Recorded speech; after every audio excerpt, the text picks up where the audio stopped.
الحمد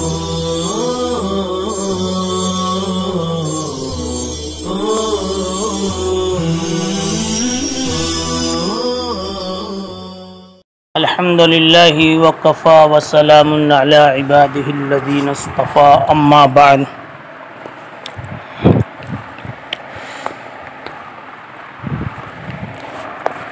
ابواب الطہارۃ عن رسول اللہ صلی اللہ علیہ وسلم۔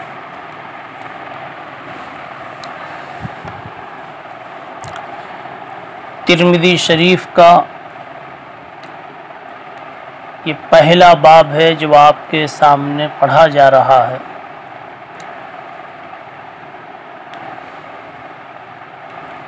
بخاری شریف آپ پلٹیں گے تو آپ کو کتاب الایمان، کتاب الوضوء، کتاب الصلاۃ،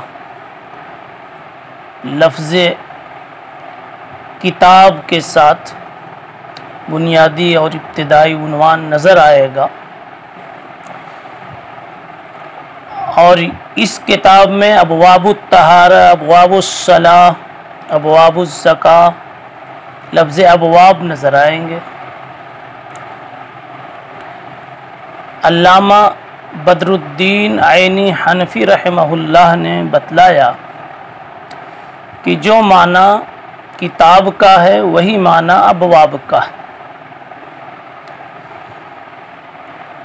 متقدمین کے ہاں ابواب کا استعمال بھی کتاب کے لیے ہوتا تھا، چنانچہ ابواب الشعبی نام کی کتاب اسی بنیاد پر ملتی ہے۔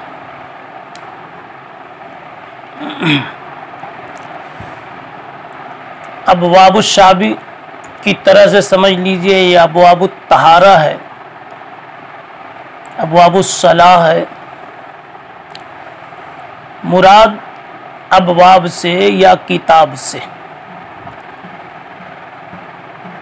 ایک ہی ہے، اور کتاب کی تفصیل آپ جان چکے ہیں کہ جس جگہ مختلف انواع کی حدیثیں اکٹھا کر دی جاویں اسے کتاب سے تعبیر کریں گے، اور جہاں ایک ہی نوع کی کئی ساری حدیثیں اکٹھا کی جاویں تو اسے باب کہتے ہیں۔ تو اب اسی انداز پر یہ سمجھیے کہ ابواب الطہارہ میں مختلف نوع کی احادیث ہوں گی، یعنی اس کے تحت مختلف نوع کے باب ہوں گے۔ مثلا وضو کا باب، غسل کا باب، حید و نفاس کا باب، مسح الخفین کا باب، وغیرہ وغیرہ۔ عن رسول اللہ صلی اللہ علیہ وسلم،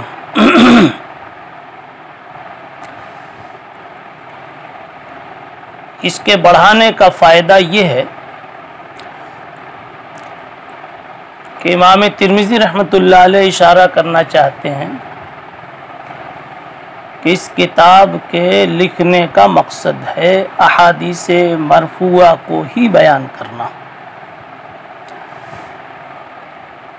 اور اس مقصد کے پیچھے راز یہ یا کہیے اس کا پس منظر یہ ہے کہ متقدمین میں مرفوعات اور غیر مرفوعات کی تمییز کا اہتمام نہیں تھا، اس لیے ان کی کتابوں میں احادیث مرفوعہ اور احادیث مقطوعہ موقوفہ، یعنی کہ نبی پاک صلی اللہ علیہ وسلم کی احادیث مرفوعہ، صحابہ کے آثار، تابعین کے آثار سب ایک جگہ لکھ دیے جاتے تھے۔ مثلا آپ امام ابو حنیفہ کی کتاب الآثار، امام مالک کی موطا،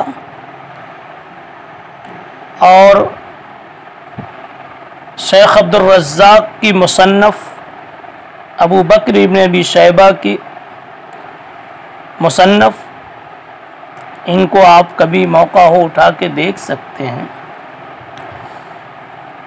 کہ ان میں جس طرح احادیث مرفوعہ ہیں ایسے ہی آثار صحابہ اور آثار تابعین بھی ہیں۔ بعد میں محدثین نے تمییز پر توجہ ڈالی، مرفوعات کو الگ، موقوفات اور مقطوعات کو الگ کیا، اور علامہ انور شاہ کشمیری رحمۃ اللہ علیہ نے فرمایا اول من بیز بینہما الامام احمد بن حنبل، سب سے پہلے جس مصنف نے مرفوعات اور غیر مرفوعات کے درمیان میں تمییز کا کام کیا ہے امام احمد بن حنبل رحمۃ اللہ علیہ کی شخصیت۔ پھر بعد کے لوگ انہی کے طرز پر چلتے رہے۔ امام ترمذی رحمۃ اللہ علیہ ابواب الطہارہ کے بعد عن رسول اللہ صلی اللہ علیہ وسلم کا اضافہ فرما کر یہی بتلانا چاہتے ہیں کہ ہم اپنی کتاب میں متقدمین محدثین کی طرح ساری روایتیں مرفوعات اور آثار اکٹھا کر دیں گے، ایسا نہیں۔ ہمارا مقصد ہے احادیث مرفوعہ کو بیان کرنا۔ اب اگر کہیں کچھ موقوفات مقطوعات آئی ہوں گی، آثار کا ذکر ملے گا، تو پھر وہ معول ہیں، اس اصل سے ہٹ کر ہیں، یعنی کہ کہہ لیجئے کسی ضرورت سے ضمناً استشہاداً طبعاً آئی ہوں گی۔ ابواب الطہارہ، لفظ طہارت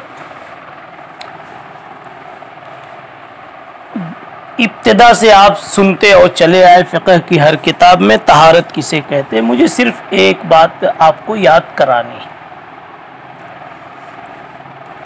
میں فتح القدیر پڑھ رہا تھا، اس میں ایک بات مجھے اچھی لگی، میں نے سمجھا کہ وہ آپ بھی یاد کر لیں تو بہتر ہو طہارت کے تعلق سے۔ اتنی بات تو آپ جانتے ہی ہیں کہ طہارت کے معنی پاکی کے، طہارت کے معنی طہارت کے۔ اب پاکی کیا ہے، طہارت کیا ہے؟ تو صاحب فتح القدیر نے کی کتاب کی برکت سے،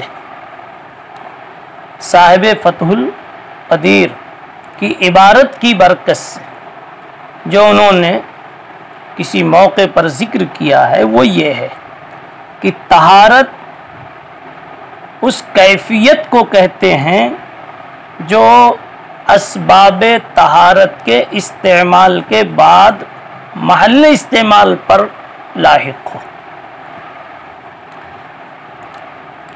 یہ پاکی کا ترجمہ ہے، ورنہ آپ پاکی کی دوسری تشریح کسی لفظ سے کریں گے تو ایک طرح تشریح میں کچھ کمی محسوس ہوگی کہ بات کی توضیح نہیں ہو پا رہی ہے، مگر ظاہر سی بات ہے کہ ایک بدیہی لفظ ہے، جانی ہوئی بات ہے، اس لیے اس کی مزید تشریح کی بھی ضرورت نہیں ہوتی۔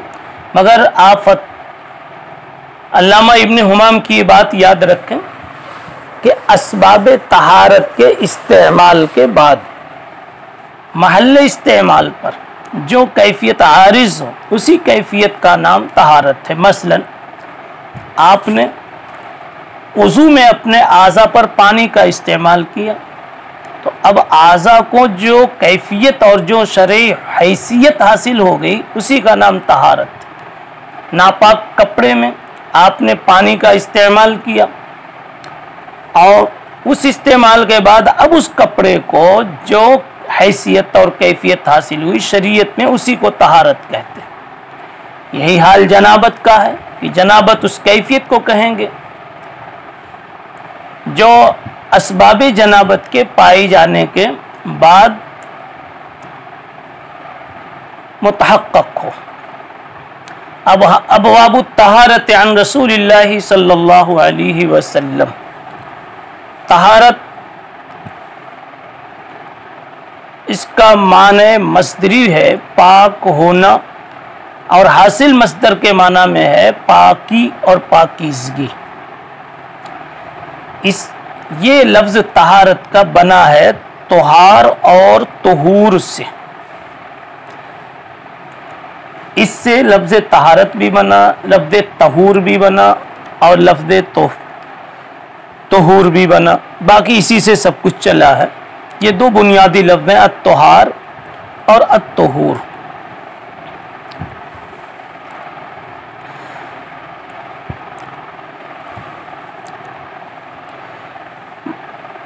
تاکہ فتحے کے ساتھ اگر بولا جائے الطہور تو اس کا معنی ہوتا ہے سامان طہارت، آلہ طہارت، اور آلہ طہارت دو ہے، مٹی اور پانی۔ اور جب ضمے کے ساتھ بولا جائے طہور تو اس کا معنی ہے پاکی، یعنی سامان طہارت کے، آلہ طہارت کے استعمال سے حاصل ہونے والی۔ باب ما جاء لا تقبل صلاة بغیر طہور، یہ ابواب الطہارت کے ذیل کا پہلا باب۔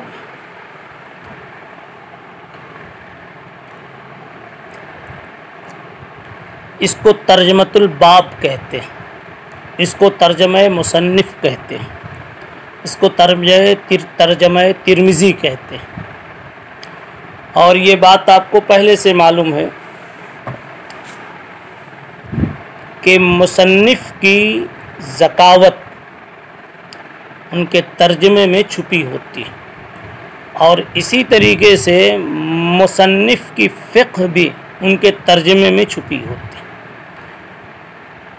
آنے والی حدیث سے صاحب کتاب کیا سمجھ رہے ہیں اور کیا سمجھانا چاہتے ہیں، کیا استنباط اور اجتہاد پیش کرنا چاہتے ہیں، ان کے ترجمے سے ہی یہ بات سمجھ میں آتی ہے۔ امام ترمذی رحمۃ اللہ علیہ نے جو تراجم اپنی سنن میں قائم کیے ہیں، صحاح ستہ کے تراجم میں سب سے زیادہ سہل ترجمہ اس کو کہا گیا ہے۔ جس طرح یہ طے ہے کہ سب سے زیادہ مشکل ترجمہ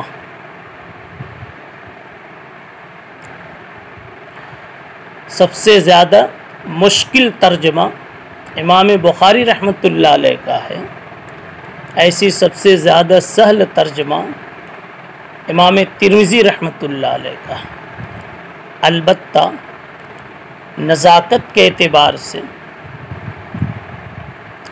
لطافت کے اعتبار سے ترجمہ امام ترمذی سے زیادہ اعلیٰ ترجمہ ابو داؤد کو مانا گیا ہے۔ اور امام نسائی رحمۃ اللہ علیہ اپنے تراجم میں عموماً اپنے شیخ امام بخاری رحمۃ اللہ علیہ کے نقش قدم پر چلتے ہیں۔ بہرحال امام ترمذی رحمۃ اللہ علیہ کے ترجمے کو سمجھنا بہت آسان ہے۔ دوسری بات ترجمے سے متعلق یہ ہے کہ عامةً مصنف علام حدیث کے کسی جزو کو ہی ترجمہ بنا دیتے ہیں جہاں تک ممکن ہوتا ہے، الفاظ حدیثی سے ترجمہ قائم کرتے ہیں۔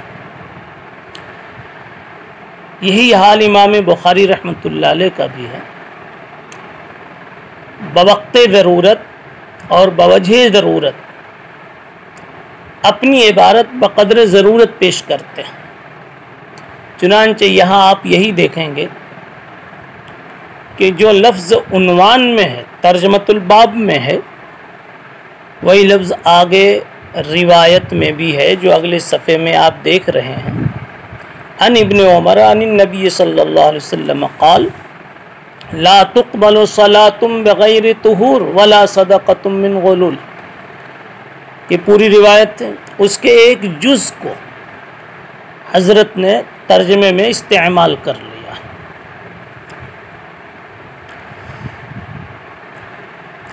ترجمۃ الباب کا اردو ترجمہ اور اس کی تشریح، یہ دونوں کام ہم حدیث کی تشریح کے ساتھ پیش کریں گے، اس لیے کہ دونوں کا متن، دونوں کی عبارت ایک جیسی ہے۔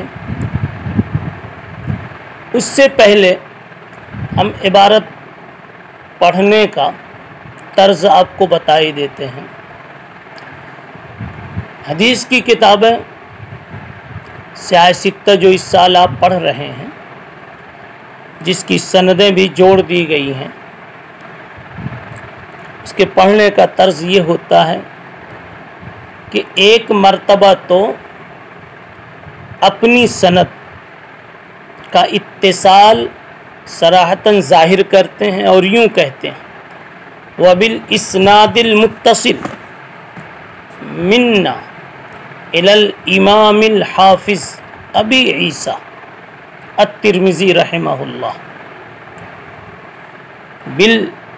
بالسند المتصل منا الى الامام الحافظ الترمذی، اس سند متصل کے ساتھ میں پڑھ رہا ہوں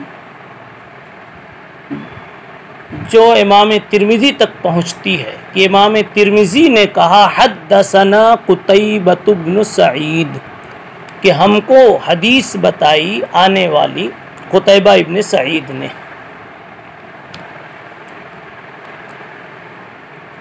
اب حدثنا سے پہلے آپ نے پڑھا بالاسناد المتصل منا، مگر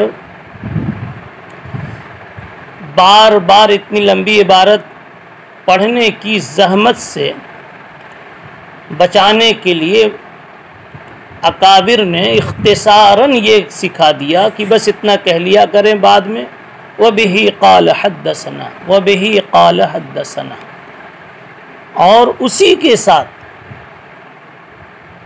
اسی سند کے ساتھ، یعنی کون سی سند؟ جو پیچھے ابھی سنائی گئی امام ترمذی تک، اسی سند کے ساتھ ہم کو حدیث بتائی صاحب کتاب نے آگے والی۔ تو اب ہمیشہ آپ کو یوں پڑھنا رہے گا وَبِهِ قَالَ حَدَّثَنَا، پہلی حدیث اس طرح پڑھ لیں، پہلی روایت اس طرح پڑھ لیں وَبِالْإِسْنَادِ الْمُتَّصِلِ مِنَّا إِلَى الْإِمَامِ الْحَافِظِ التِّرْمِذِي رحمہ اللہ أَنَّهُ قال حدثنا قتیبہ، اور اس کے بعد وَبِهِ قَالَ حدثنا قتیبۃ بن سعید قال اخبرنا ابو عوانۃ عن سماک بن حرب قال وحدثنا۔ ایک لفظ آ گیا، لفظ ہا، اس ہا کو ہائے تحویل کہتے ہیں۔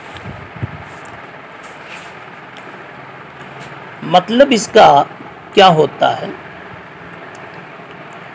ایک حدیث کی دو سند ہوتی ہے،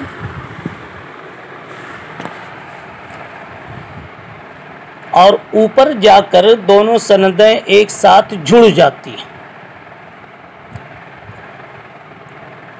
تو جس نام پر جا کے سند جڑتی ہے اس کو مدار الاسناد کہتے ہیں۔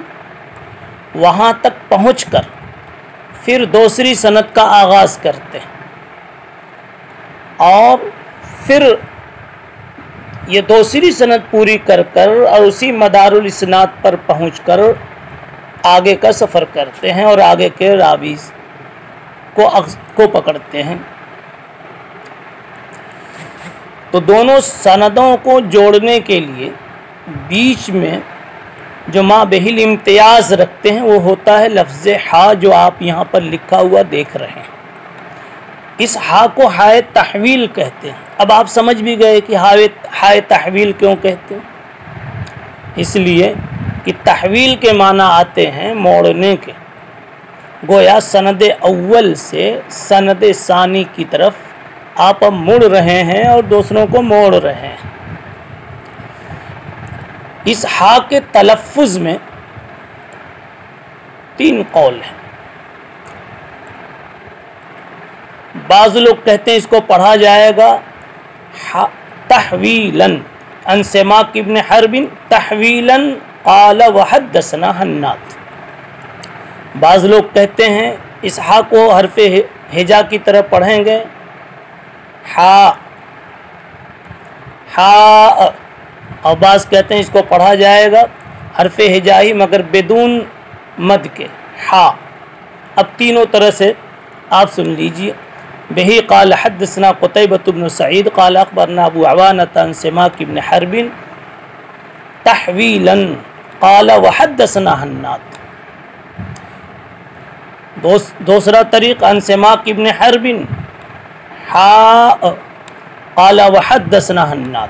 تیسرا طریق عن سماک ابن حرب قال وحدثنا حناد. اب آپ دیکھیے یہاں سماک ہا سے پہلے ہیں اور پھر یہی سماک آگے دو نام کے بعد پھر آپ کو ملیں گے ان سماک. یہی سماک مدار الاسناد ہے اور یہ دونوں سندوں میں سماک یہ روایت لیتے ہیں مصعب ابن سعد سے اور وہ لیتے ہیں عبداللہ ابن عمر رضی اللہ تعالیٰ عنہ سے اور وہ حدیث نقل کرتے ہیں جناب رسول اللہ صلی اللہ علیہ وسلم سے. یہ تو سند کے ایک دو جزو پر گفتگو ہوئی. پھر انشاءاللہ سبحان اللہ بحمدہ سبحان اللہ